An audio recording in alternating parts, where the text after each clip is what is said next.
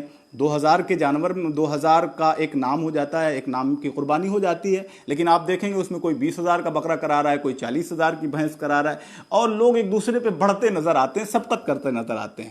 لیکن جہاں عید الفطر کا معاملہ آتا ہے تو سارے لوگ، چاہے وہ کروڑ پتی ہو چاہے وہ لکھ پتی ہو، وہ سب چاہتے ہیں کہ بس فطرے کی رقم یہی 2 کلو 47 گرام کی جو قیمت ہو یہ ادا کرنے۔ تو عزیزان ملت اسلامیہ، میں گزارش کروں گا کہ اگر اللہ رب العزت نے آپ کو رزق کی دولتوں سے مالا مال کیا ہے تو آپ جو دیگر اور چیزیں اس کی قسمیں بیان کی گئی ہیں، 4 کلو کھجور ہے، اسے آپ اس کی قیمت غربا و مساکین میں دیں، 4 کلو پنیر کی قیمت آپ غربا و مساکین میں دیں، اور کشمش کی قیمت آپ غربا و مساکین میں دیں، تو یقیناً جہاں آپ کو صدقہ فطر ادا کرنے کا ثواب ملے گا، وہیں آپ کو امت مسلمہ کی دلجوئی کا بھی ثواب ملے گا، اور ان کے ساتھ انفاق فی سبیل اللہ کرنے کا بھی ثواب ملے گا۔ تو یہ ماہ مبارک بڑا عظیم مہینہ ہے، اور جتنی زیادہ کثرت کے ساتھ عبادت آپ اس میں کر سکتے ہیں یہ کیجئے۔ اسی ماہ مبارک کے اندر اللہ رب العزت نے قرآن کو اتارا، اللہ کی لٹکتی ہوئی ایک رسی ہے، قرآن اللہ کی لٹکتی ہوئی رسی ہے۔ گویا بندہ اگر اپنے رب سے کلام کرنا چاہتا ہے تو وہ تلاوت کلام اللہ شریف کرتا جاتا ہے اور اپنے رب سے کلام کرتا جاتا ہے۔ تو اس ماہ مبارک میں جہاں تک ممکن ہو سکے زیادہ سے زیادہ قرآن اور کریں، اور ناز ہی ہیں اگر ممکن ہو تو آپ ترجمے کے ساتھ قرآن پڑھیں، قرآن کو سمجھنے کی بھی کوشش کریں۔ اگر آپ کے آس پاس علماء ہوں، مشائخ ہوں، اور دین سے واقفیت رکھنے والے افراد ہوں تو آپ ان کے پاس بیٹھا کریں، ان سے بھی کچھ سیکھا کریں۔ اگر درس حدیث کا موقع مل جائے تو اس ایام میں آپ حدیث کے اسباق بھی پڑھ سکتے ہیں۔ تو جس طریقے سے بھی آپ اپنے دامن میں نیکیوں کا اضافہ کر سکتے ہیں، اس ماہ مبارک میں نیکیوں کا اضافہ بڑا ہی عظمت والا مہینہ ہے۔ اور اس مہینے کے بارے میں اللہ کے رسول صلی اللہ تعالیٰ علیہ وسلم نے ارشاد فرمایا کہ اللہ نے فرمایا ہے کہ روزے کی جزا میں دیتا ہوں۔ پتہ کیا چلا کہ جب آخری رات آتی ہے نا رمضان المبارک کی، تو بندے کی مغفرت فرما دی جاتی ہے۔ تو ایک صحابی رسول بارگاہ رسالت میں عرض کرتے ہیں، یا رسول اللہ، کیا یہ وہ مغفرت یہ وہی ہے جو شب قدر میں ملتی ہے؟ تو میرے آقا صلی اللہ تعالیٰ علیہ وسلم نے ارشاد فرمایا، نہیں، شب قدر میں نہیں، جب بندہ مزدوری کرتا ہے تو جب اس کا وقت پورا ہو جاتا ہے تو اس کا مالک اسے پوری قیمت عطا کر دیا کرتا ہے۔ ایسے ہی رمضان المبارک کا معاملہ ہے کہ جب بندہ مومن رمضان کے 1 مہینے کا روزہ رکھا کرتا ہے تو اللہ تبارک و تعالی اس کی مغفرت کر دیا کرتا ہے، اسے جہنم سے آزاد کر دیا کرتا ہے۔ تو یہ اللہ کا شکر ہے، اس کا احسان ہے کہ اس نے ہمیں یہ ماہ مبارک، یہ ماہ صیام عطا فرمایا۔ میں دعا گو ہوں اللہ کی بارگاہ میں، مولا تبارک و تعالی ہمارے روزوں کو قبول فرما لے، ہمارے صدقات کو قبول فرما، اور ہمیں کار خیر کی توفیق عطا فرما۔ میرے پاس وقت کم ہے، مجھے ابھی دوسرے ایک فیس بک چینل پہ ابھی مجھے پہنچنا ہے، تو میں گزارش کروں گا آپ سے معذرت کے ساتھ کہ اللہ تبارک و تعالی جتنی باتیں میں نے عرض کی ہے اس پہ ہم سب کو عمل کی توفیق عطا فرمائے۔ وآخر کلماتی الحمدللہ رب العالمین۔ السلام علیکم ورحمۃ اللہ وبرکاتہ۔